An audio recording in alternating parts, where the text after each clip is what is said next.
Quiero servirte con mi vida, hacer tu voluntad hasta la eternidad. Bienvenidos, queridos hermanos.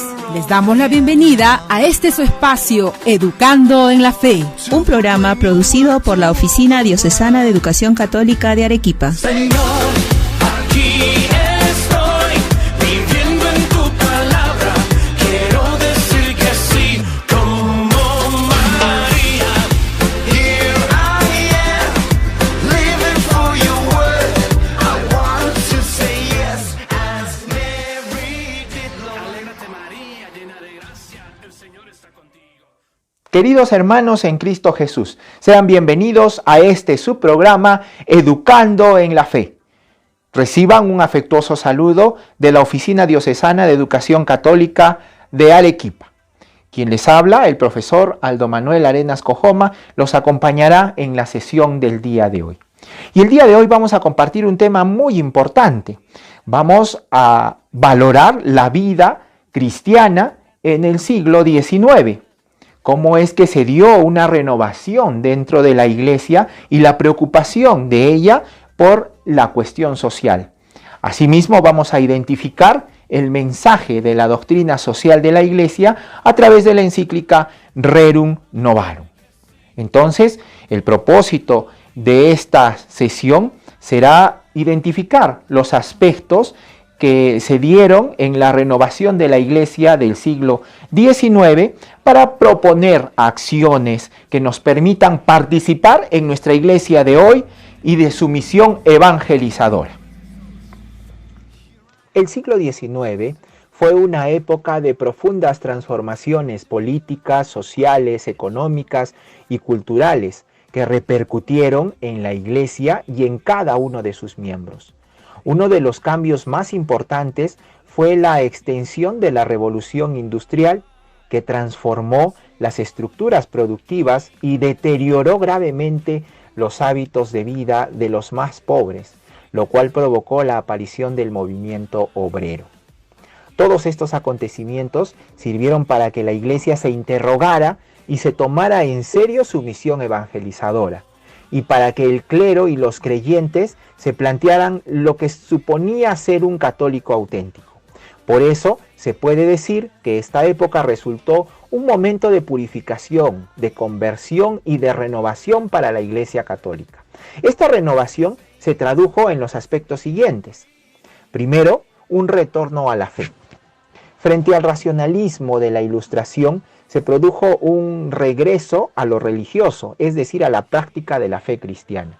Este retorno a la fe se dio entre personajes ilustres, políticos, literatos, científicos, y también entre la gente del pueblo. Algunos historiadores llaman al siglo XIX el siglo de la Iglesia. Una nueva imagen del sacerdote. Los sacerdotes de esta época fueron en general personas más cultas e instruidas que en épocas anteriores y estaban dedicadas muy en serio a su labor pastoral. Otra consecuencia de esta renovación fue la piedad popular. Resurgió la religiosidad popular, misiones populares, devociones a los santos, consagración de algunos países al Sagrado Corazón, la práctica de la confesión y la comunión frecuente, etc. Asimismo, en el año 1854 se define el dogma de la Inmaculada Concepción de la Virgen y en 1858 van a tener lugar las famosas apariciones marianas en Lourdes. Todo ello favoreció la devoción a la Virgen María. Otra característica de esta renovación fue que se fundaron nuevas congregaciones religiosas, más de 400 a lo largo del siglo, dedicadas sobre todo a tareas educativas y asistenciales. Además, el Papa Gregorio XV asignó territorios de misiones a muchas de ellas. Es aquí donde surge la preocupación por la cuestión social. El siglo XIX fue también un tiempo de gran agitación política y social.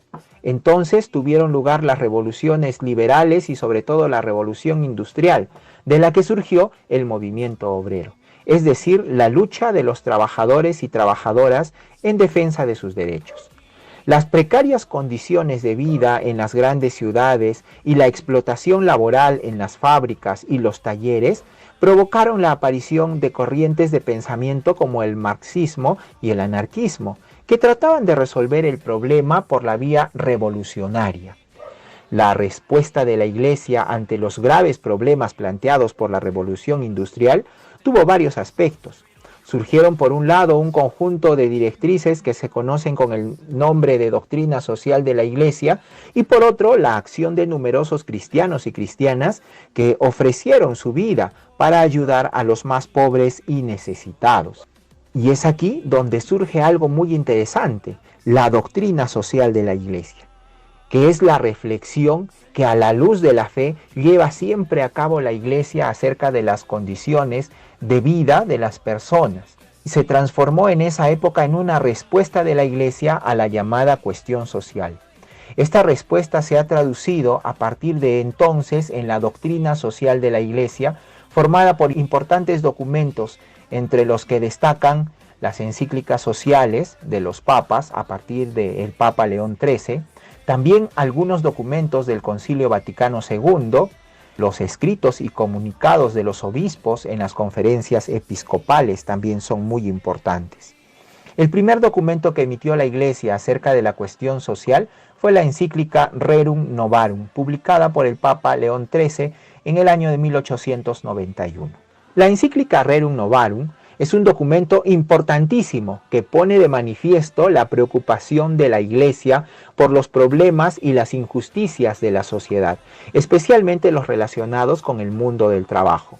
Además de analizarse la situación del proletariado, se exponen los siguientes principios fundamentales. Primero, el trabajo no puede considerarse simplemente como una mercancía, ya que procede directamente de la persona. Debe ser retribuido, pero no según la ley del mercado, sino que debe permitir un justo y digno sostenimiento del trabajador y su familia. Segundo, la persona tiene el derecho natural a la propiedad de los bienes de consumo y de producción. Este derecho se debe ejercer en beneficio propio y teniendo en cuenta la utilidad para los demás. Rechaza, por lo tanto, la visión marxista de las riquezas, ya que ésta propone la supresión de la propiedad privada. Tercero, el Estado no puede quedarse al margen de las actividades económicas. Debe intervenir para tutelar los derechos de todos los ciudadanos, especialmente de los más débiles, los trabajadores, las mujeres, los niños, y debe vigilar que los contratos de trabajo estén de acuerdo con la justicia y la equidad. Cuarto, los trabajadores tienen derecho a formar asociaciones de manera libre y por propia iniciativa. Por último, la lucha de clases propuesta por el marxismo es considerada contraria a la naturaleza humana y a la concepción cristiana de la vida, y en consecuencia es condenada. Entonces la encíclica Rerum Novarum tuvo una gran repercusión en la Iglesia y la sociedad de aquel tiempo y sirvió para que los creyentes tomaran conciencia de su compromiso cristiano ante los problemas de la sociedad. Qué interesante que ha sido participar de esta sesión para valorar la vida cristiana del siglo XIX y cómo es que se dio esa renovación de la Iglesia, ¿no? Y cómo es que la Iglesia se preocupa por la cuestión social, especialmente a través de la encíclica Rerum Novarum. Esperemos que lo aprendido el día de hoy nos sirva para proponer acciones que nos permitan participar en nuestra Iglesia en la actualidad y poder colaborar con esa misión evangelizadora que nos dejó nuestro Señor Jesucristo. Muy bien, queridos hermanos, nos volveremos a ver en una próxima edición de su programa Educando en la Fe. Hasta la próxima y que Dios nos bendiga a todos. Aquí estoy, quiero servirte con mi vida, hacer tu voluntad hasta la eternidad. Hemos presentado Educando en la Fe, un programa producido por la Oficina Diocesana de Educación Católica de Arequipa. Señor, aquí